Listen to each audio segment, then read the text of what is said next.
আসসালামু আলাইকুম। সংবাদে আপনাদের সবাইকে স্বাগত জানাচ্ছি। আমি ফিরোজ তোহা। শুরুতেই সংবাদ শিরোনাম। বাংলাদেশের সর্বশেষ গুরুত্বপূর্ণ আপডেট সংবাদে আপনাকে স্বাগত। শুরুতেই সংবাদ শিরোনাম, পরে বিস্তারিত। শুরুতেই জানাবো, হানিমুন পিরিয়ড শেষ, চাপ বাড়ছে ইউনূস সরকারের, বলছে আইসিজি। বাংলাদেশের অন্তর্বর্তীকালীন সরকার শুরুতে ব্যাপক সমর্থন পেয়েছিল, তবে এখন তা কমতে শুরু করেছে বলে মনে করছে আন্তর্জাতিক ক্রাইসিস গ্রুপ আইসিজি। প্রতিষ্ঠানটি বলছে, সরকার রাজনৈতিক বিভেদ ঠেকাতে এবং প্রতিশ্রুতি সংস্কার কার্যক্রম শেষ করতে এখন যথেষ্ট চাপের মধ্যে রয়েছে। এছাড়াও দেশের অর্থনীতি ও জনগণের দৈনন্দিন জীবনযাত্রা নিয়েও সমালোচনা বাড়ছে এই সরকারে। এরপর জানাবো, সাবেক সমাজকল্যাণমন্ত্রী নুরুজ্জামানের 5 দিনের রিমান্ড মঞ্জুর। রংপুরে বৈষম্যবিরোধী ছাত্র আন্দোলনে নিহত মাহমুদুল হাসান মুন্না হত্যা মামলায় সাবেক সমাজকল্যাণমন্ত্রী নুরুজ্জামান আহমেদকে 5 দিনের রিমান্ড মঞ্জুর করেছে আদালত। শুক্রবার 31 জানুয়ারি রংপুরের মুখ্য আদালত 3-এর বিচারক দেবীরানী চৌধুরী আদেশ দেন।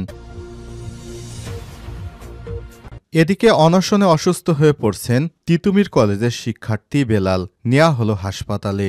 রাজধানীর সরকারি তিতুমির কলেজ একটি স্বতন্ত্র বিশ্ববিদ্যালয়ে রূপান্তরের দাবিতে আমরণ অনশনে বসছে কলেজটির একদল শিক্ষার্থী। এতে অসুস্থ হয়ে পড়েছে কলেজটির বাংলা বিভাগ 2022-23 সেশনের শিক্ষার্থী বেলাল। শুক্রবার 31 জানুয়ারি সকালে অসুস্থ বোধ করলে তাকে হাসপাতালে নিয়ে যায় তার সহপাঠীরা। এবারে জানাবো, সৌদি যাওয়ার পথে অসুস্থ হয়ে দুবাই হাসপাতালে বাবর। সপরিবারে সৌদি আরবের ওমরা যাওয়ার পথে অসুস্থ হয়ে পড়ায় সংযুক্ত আরব আমিরাতের দুবাইতে জরুরিভাবে হাসপাতালে ভর্তি করা হয়েছে সাবেক স্বরাষ্ট্রমন্ত্রী লুৎফুজ্জামান বাবরকে। বর্তমানে তিনি দুবাই হাসপাতালে জরুরি বিভাগে চিকিৎসাধীন রয়েছেন। এদিকে শেখ হাসিনার পরিবারের সদস্যদের সংবলিত মদের দোকানের সাইনবোর্ড নিয়ে যা জানা গেল। সম্প্রতি সরকারি দেশি মদের দোকান লেখা ও বাংলাদেশ আওয়ামী লীগের দলীয় প্রতীক সংবলিত একটি সাইনবোর্ড ছবি সামাজিক যোগাযোগ মাধ্যমে প্রচার করা হয়েছে। সাইনবোর্ডটিতে শেখ মুজিবুর রহমান, সাবেক প্রধানমন্ত্রী শেখ হাসিনা ও তার ছেলে সজীবত জয়ের ছবি ব্যবহার করা হয়েছে। ফ্যাক্ট চেকিং প্রতিষ্ঠান রিমার স্ক্যানার টিমের অনুসন্ধানে জানা যায়, শেখ মুজিবুর রহমান, শেখ হাসিনা, সজীব অজের জয়ের ছবি সহ আওয়ামী লীগের দলীয় প্রতীক সম্বলিত মদের দোকানের সাইনবোর্ডের ছবিটি আসল নয়, বরং ডিজিটাল প্রযুক্তির সহায়তায় সম্পাদনের মাধ্যমে এটি মদের দোকানের সাইনবোর্ডের তাদের ছবি ও আওয়ামী লীগের দলীয় প্রতীক সংযুক্তি করে আলোচিত ছবিটি তৈরি করা হয়েছে। এবং সর্বশেষ জানাবো, মার্কিন সহায়তা বন্ধে কপাল পুড়ল 1,500 কর্মীর। যুক্তরাষ্ট্রের আন্তর্জাতিক উন্নয়ন সংস্থা USAIDর তাদের অধীনে চলমান সব প্রকল্পের কার্যক্রম বন্ধ অথবা স্থগিত করেছে। এতে ICDDR, বীর, ACTB সহ বিভিন্ন কর্মসূচির অধীনে কর্মরত 1,500 কর্মী চাকরি হারাতে বসেছে। এরই মধ্যে এসব কর্মীকে অব্যাহতিপত্র প্রদান করা হয়েছে। সব কর্মীর একটি অংশ যক্ষ্মা রোগীদের চিকিৎসা সেবায় নিয়োজিত ছিলেন।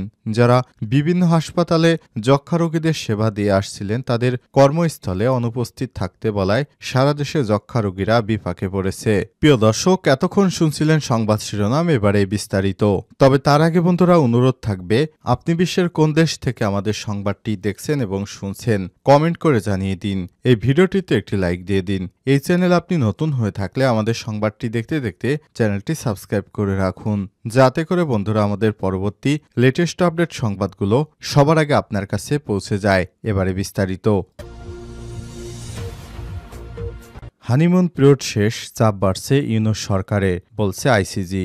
বাংলাদেশের অন্তর্বর্তীকালীন সরকার শুরুতে ব্যাপক সমর্থন পেয়েছিল, তবে এখন তা কমতে শুরু করেছে বলে মনে করছে আন্তর্জাতিক ক্রাইসিস গ্রুপ আইসিজি। প্রতিষ্ঠানটি বলছে, সরকার রাজনৈতিক বিভেদ ঠেকাতে এবং প্রতিশ্রুতি বাস্তবায়ন করতে এখন যথেষ্ট চাপের মধ্যে রয়েছে। এছাড়াও দেশের অর্থনীতি ও জনগণের দৈনন্দিন জীবনযাত্রা দিয়েও সমালোচনা বাড়ছে। বৃহস্পতিবার প্রকাশিত আইসিজির প্রতিবেদনে বলা হয়েছে, শেখ হাসিনাকে ক্ষমতাচ্যুত করার উল্লাস শুরুতে ইউনূস প্রশাসন অভাবনীয় জনসমর্থন পায়, কিন্তু সেই হানিমুনের মধুচন্দ্রিমা শেষ হয়ে গেছে। আইসিজি আরও মনে করছে, ইউরোপীয় ইউনিয়ন তার সদস্য দেশগুলো বাংলাদেশের গণতান্ত্রিক উত্তরণে সহায়তা করতে পারে। এজন্য বিভিন্ন পদক্ষেপ নেওয়া যেতে পারে, যেমন সংস্কার প্রক্রিয়ায় প্রযুক্তিগত ও আর্থিক সহায়তা, নির্বাচন পর্যবেক্ষণ ও রোহিঙ্গা শরণার্থীদের জন্য মানবিক সহায়তা বৃদ্ধি করা। প্রতিবেদনে বলা হয়েছে, বর্তমানে বাংলাদেশে রাজনৈতিক চ্যালেঞ্জ আরও বাড়ছে। রাজনৈতিক দলগুলোর মধ্যে বিভক্তি এবং নির্বাচন সংক্রান্ত অনিশ্চয়তার কারণে সরকার চাপের মধ্যে রয়েছে। 2026 সালের মধ্যে জাতীয় নির্বাচন অনুষ্ঠিত হওয়ার সম্ভাবনা রয়েছে, তবে এর আগে বড় ধরনের সংস্কার প্রয়োজন। এজন্য ডক্টর মোহাম্মদ ইউনূসের নেতৃত্বাধীন অন্তর্বর্তীকালীন সরকার সংস্কারের জন্য বেশ কিছু কমিশনও গঠন করেছে। 4টি কমিশন অনুযায়ী মাঝামাঝিতে তাদের সুপারিশ প্রধান উপদেষ্টার কাছে জমা দিয়েছে। ব্যাপক রাজনৈতিক সংস্কার কাজ চালানোর সুপারিশও করেছে তারা। অন্যদিকে দেশের অর্থনৈতিক পরিস্থিতি এখনও সংকটমুক্ত হয়নি। মুদ্রাস্ফীতি, খাদ্যদ্রব্যের মূল্যবৃদ্ধি ও দুর্নীতির সমস্যা বাড়িয়ে দিয়েছে। তবে সরকার সংস্কারের কিছু পদক্ষেপ ইতিবাচক ফল দেখাতে পারে, যেমন ব্যাংকিং খাতের উন্নয়ন ও দক্ষ কর্মকর্তা নিয়োগ। কিন্তু দেশ ও আন্তর্জাতিক বিনিয়োগকারীদের মধ্যে অনিশ্চয়তা থাকলে অর্থনীতি আরও বিপদের মধ্যে পড়তে পারে। আইসিজির মতে, বাংলাদেশের অন্যতম বড় চ্যালেঞ্জ হল ভারত ও মিয়ানমারের সঙ্গে সম্পর্ক।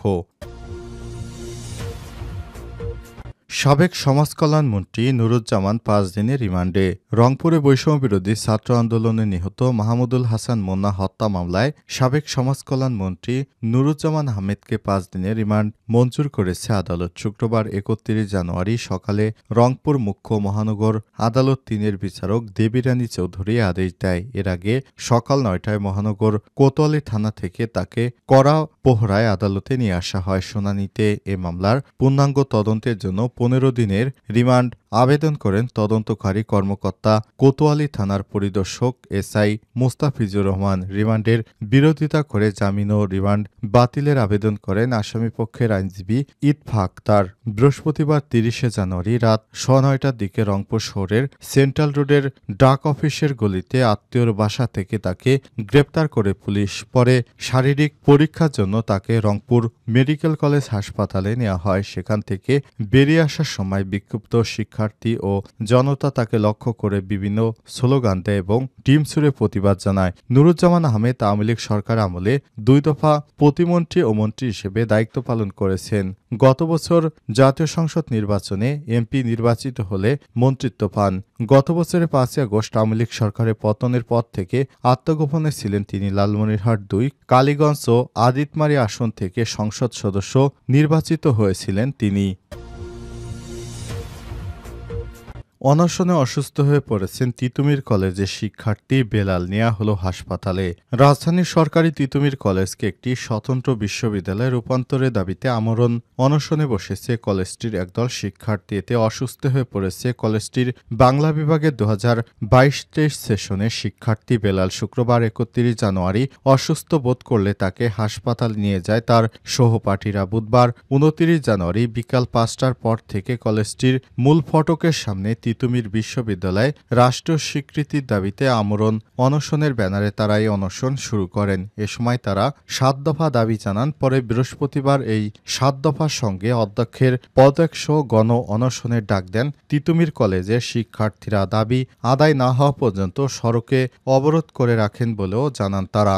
আন্দোলনে অংশ নেওয়া শিক্ষার্থীদের প্ল্যাটফর্ম তিতুমীর ঐক্যের 7 দফা দাবিগুলো হলো: তিতুমীর বিশ্ববিদ্যালয় রাষ্ট্রীয় স্বীকৃতি দিয়ে বিশ্ববিদ্যালয় একাডেমিক ক্যালেন্ডার প্রকাশ করা, তিতুমীর বিশ্ববিদ্যালয় প্রশাসন গঠন করে 2024-25 সেশনের ভর্তি কার্যক্রম পরিচালনা করা, শতভাগ শিক্ষার্থীর আবাসন ব্যবস্থা নিশ্চিত করা, নতুবা অবিলম্বে শতভাগ শিক্ষার্থীর আবাসিক খরচ বহন, 2024-25 শিক্ষাবর্ষ থেকে আন্তর্জাতিক মানসম্পন্ন ন্যূনতম 2টি ল এবং জার্নালিজম সাবজেক্ট সংযোগ করা। এছাড়াও একাডেমিক কার্যক্রম পরিচালনার জন্য যোগ্যতা সম্পন্ন পিএইচডি ডিগ্রিধারীদের নিয়োগ দেয়া।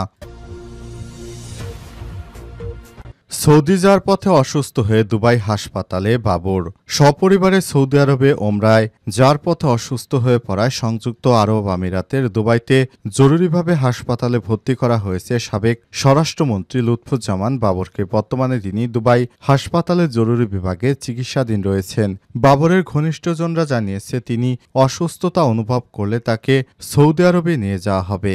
সংযুক্ত আরব আমিরাতে বিএনপির আহ্বায়ক জাকির হোসেন জানান, এয়ারলাইন্সে তিনি বুকের ব্যথা অনুভব করলে ফ্লাইটের অভ্যন্তরে তাৎক্ষণিক তাকে চিকিৎসা দেওয়া হয়। পরে দুবাই বিমানবন্দরে ফ্লাইটে অবতরণের পর চিকিৎসকরা তাকে জরুরি সেবা দেন। এরপর বৃহস্পতিবার স্থানীয় সময় রাত 11:30টার দিকে তাকে হাসপাতালে ভর্তি করা হয়। সেখানে তিনি বর্তমানে নিবিড় পরিচর্যায় রয়েছেন। জানা গেছে, সপরিবারে ওমরায় যাওয়ার সময় লুৎফুজ্জামান বাবরের স্ত্রী, 2 মেয়ে, পুত্র লাবিব ও মৌলভীবাজার জেলা বিএনপির সদস্য সচিব আব্দুর রহিম রিপন সঙ্গে ছিলেন। অসুস্থতার কারণে দুবাই এয়ারপোর্ট থেকে বাবরকে হাসপাতালে ভর্তি করা হলেও বাবরের স্ত্রী ও 2 মেয়ে সৌদি আরবের জেদ্দা বিমানবন্দরে গিয়ে পৌঁছেছেন। দুবাই হাসপাতালে সন্তান লাবিবকে সঙ্গে রেখেছেন সাবেক বিএনপি সরকারের স্বরাষ্ট্রমন্ত্রী বাবর। চিকিৎসকরা জানিয়েছেন, সুস্থতা অনুভব করলে তাকে জেদ্দা যাওয়ার অনুমতি দেওয়া হবে।